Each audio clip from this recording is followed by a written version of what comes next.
یقیناً یہاں آپ کی کہانی حسن کا راستہ برادری اور رحم دلی کی طرف کا مکمل اردو ورژن ہے میں عنوان حسن کا راستہ برادری اور رحم دلی کی طرف اسلامی بچوں کی خلاصہ مدینہ کی ایک روشن جمع کی صبح نوجوان مومن حسن کا سفر ہمیں ایمان محبت اور دوسروں کی مدد کی اہمیت سکھاتا ہے وہ نماز جمع کے لیے جاتے ہوئے ایک بوڑھے شخص کی مدد کرتا ہے جماعت میں سکون پاتا ہے اور صدقہ دے کر سچی خوشی حاصل کرتا ہے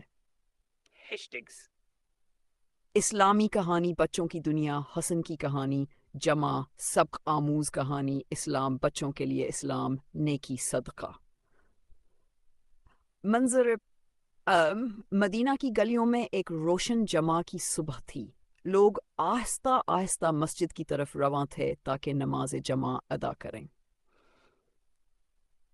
انہی میں ایک نوجوان حسن بھی تھا جو ایک سچا مومن تھا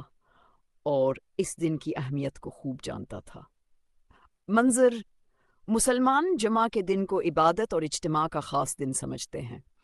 حسن کو یہ دن بہت عزیز تھا کیونکہ وہ اسے اللہ کے قریب ہونے کا موقع سمجھتا تھا وہ مسجد کی طرف چل پڑا منظر چاہو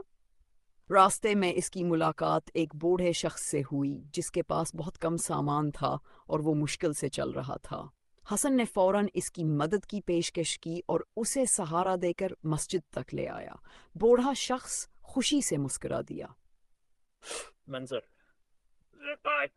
جب نماز شروع ہوئی تو مسجد میں امن اور سکون کی فضا چھا گئی امام صاحب کی تلاوت اور خطبہ اللہ کی رحمت اور ایمان پر ثابت قدم رہنے کی یاد دلاتے رہے منظر ورث حسن کے دل میں ایک عجیب سا سکون اور شکر گزاری کا احساس پیدا ہوا وہ خوش تھا کہ وہ ایسے لوگوں میں ہے جو اللہ کے راستے پر چلنے والے ہیں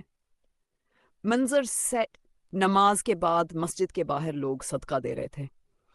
حسن کو نبی کریم صلی اللہ علیہ وسلم کی وہ حدیث یاد آئی جس میں فرمایا گیا ہے کہ صدقہ ایمان کی نشانی ہے